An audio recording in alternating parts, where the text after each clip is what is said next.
Assalamu alaykum hörmətli televizor köykçiler. Assalamu alaykum hörmətli televizor köykçiler.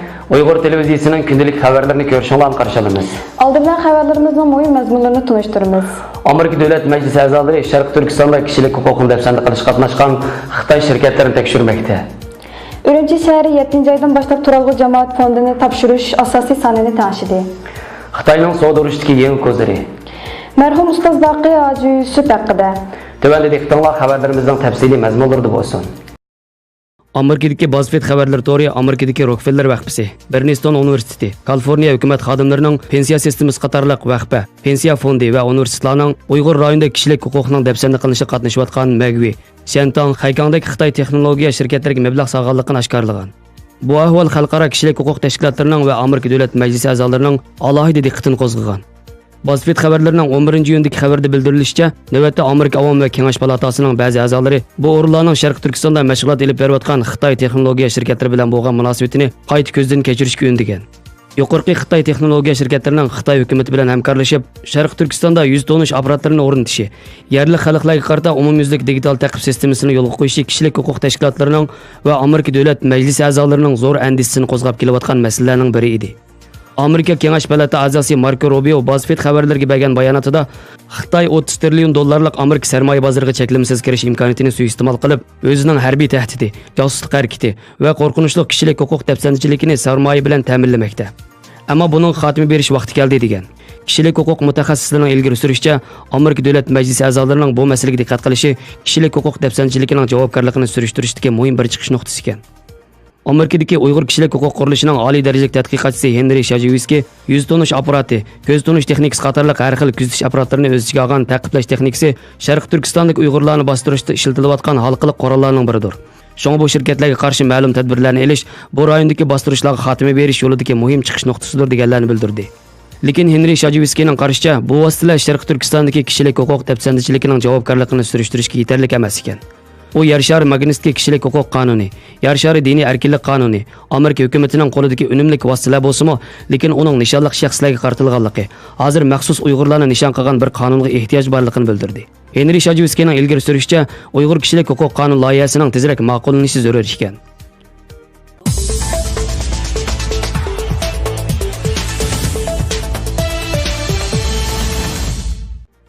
Xitay Xalq Tori Uyg'urcha kanalining 13-iyun Beyjingdan bergan telegrammasida iyul oyidan boshlab Ürümçi shahri 2019-yillik Turalgı Cemaat Fondi topshirish asosiy sonini ijro qilib, eng yuqori topshirish asosiy soni 16599 yuan, eng tuvan topshirish tüp soni 1620 yuan bo'ladi.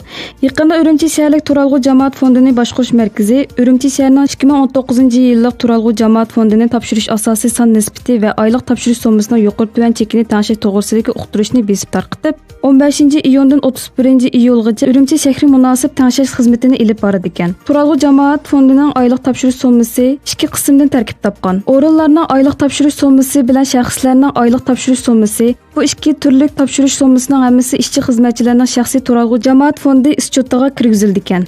Ularning oylik topshirish summasi bo'lsa, ishchi xizmatchilarning Turalgı Cemaat Fondi topshirish asosiy soni bilan o'rinlarning Turalgı Cemaat Fondi topshirish nisbatiga ko'paytirish orqali erishildi ekan. Shaxslarning oylik topshirish summasi ishchi xizmatchilarining Turalgı Cemaat Fondi topshirish tüp soni ishchi xizmatchilarining Turalgı Cemaat Fondi topshirish nisbatiga ko'paytirildi ekan. Ikki turlik hisoblash natijasi ayrim-ayrim putulinib qo'shilgandan keyin ishchi xizmatchilarining Turalgı Cemaat Fondi oylik topshirish summasi bo'ladi ekan. 2019-yillik Turalgı Cemaat Fondining topshirish tüp sonining yuqori tuvan cheki bo'yicha ayrim-ayrim hisob qilindi. Yillik yuqori cheki 16599 yuan xalq puli. İşçi xizmatchilarning o'zi va o'rinlarning 12% bo'yicha topshirish nisbati bo'yicha hisoblanib, oylik topshirish summasining yuqori cheki 3984 yuan xalq puli bo'ladi. Uning ichida shaxslarning 1992 yuan xalq puli, o'rinlarning 1992 yuan xalq puli bo'ladi ekan.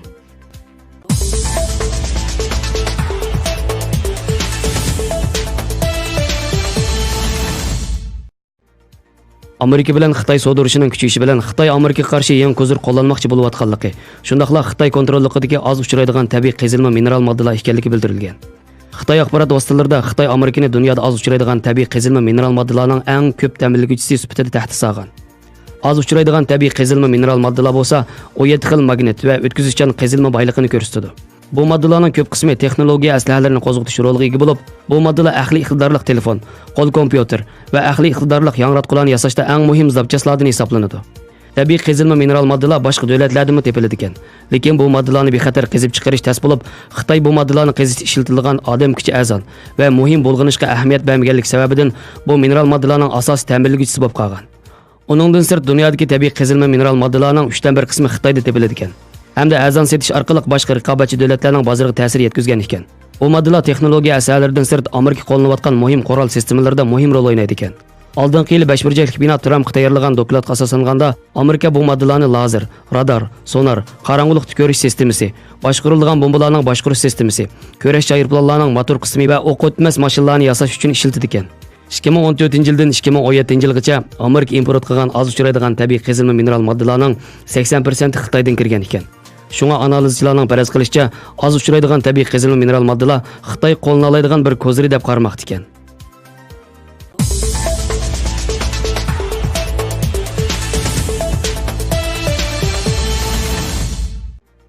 Özünün bütkül hayatını Uyghur tibbiyatçilik işleri taraqqiyotiga bag'ishlagan Uyghur tibbiyatçilik mutaxassisi mərhum Ustaz Baqa Hacı Yusuf 1933-yili Xotanlup nahiyəsinin hazırkı buyan yesida tibbiyat ailesi tug'ilgan. O ösmürlük ve yaş çağlarında öz yurtida tibbiyatçilikka dair dastlabki asosga ega bo'lgandan keyin dadasiga ergishib Xotan, Qashqar, Urumchi qatorliq joylarda tibbiyat qilgan. 1981-yildan boshlab Abdumur rayonlik Uyg'ur tibbiyat shifoxonasining ichki kasalliklar bo'limida ishlagan. Hem uzun yıllık əməlli təcrübəsiga asasən Uyğur tibbiyatida davolash bir qadar qiyin. Murakkab bo'lgan hazm qilish sistemasi kasalliklari, qon tomir sistemasi kasalliklari, nafas yo'li, suydik yo'li sistemi kasalliklari va bo'g'im og'riqi kasalliklariga diagnoz qo'yish va davolashda ko'rinarli natijaga erishgan. Ham tadqiqot bilan shug'ullangan. Adrasman malhimining yangi dori tadqiqoti va g'ayri tabiiy savdo xilatidan bo'lgan kasalliklarni kelinkilik diagnoz qo'yish usuli va tajribalarni hozirgi zamon fan texnikasi bilan birlashtirib tadqiq qilish qatorliq davlatlik fan tadqiqot temalarini ishlab Uyg'ur tibbiyatchilik ishlarini ilgari surgan. Ham zukam javiri, qo'yiti a'lo ichimligi, anar sharbati, qizilgul gulqanti, choyliq, siyodam meyi qatorliq dorilarni yangi dori o'lchamiga kirgizib, keng ko'lamda ishlatishga asos solgan. Səhiyyə Ministerligi tarafidan tuzilgan Uyg'ur tibbiyat qomusini tuzish xizmatiga qatnashgan. 2003-yili ochilgan xalqaro Uyg'ur tibbiyatchilik yig'inining ilmiy maqolalar to'plamini tuzish xizmatiga qatnashgan. 26 parcha ilmiy tadqiqot maqolasini e'lon qilgan. Ustaz Baqa Hacı Yusuf hayat vaqtida Abdunum rayonlik Milliy tibbiyatchilik ilmiy jamiyatining mudiriyat a'zosi, Abdunum rayonlik Qizil Kirsit jamiyati, Abdunum rayonlik 4-navbatlik fan texnika qurultiyining vakili, Abdunum rayonlik yangi dorilar tekshirish guruhining a'zosi, Abdunum rayonlik səhiyyə sistemasidagi munavvar mutaxassislar bağlash guruhining a'zosi, Abdunum rayonlik Jo'yi Milliy səhiyyə xodimlarining oliy darajalik unvonlarini bağlash komitetining a'zosi, Xalqaro Uyg'ur tibbiyatchilik yig'ini tashkiliy hay'ati, Uyghur tibbiyatchilik jurnali tuzish hay'ati qatorliq vazifalarni o'tagan. Abdunum rayonlik xalq hukumati tarafidan munavvar kasbiy texnika xodimi, Abdunum rayonlik səhiyyə sistemasi bo'yicha mamlakatlik ilg'or xizmatchi, munavvar mutaxassis bo'lib bağlangan. U yana Jungo Jo'yi tibbiyatchilik dorilarini boshqarish idorasi tarafidan bekitilgan.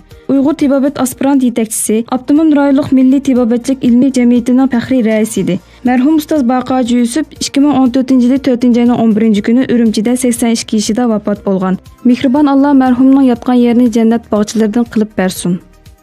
Xəbərlərimizni ko'rganlarga rahmat. Görüşkice aman bulunlar. Xeyr xoş. Allah'a emanet.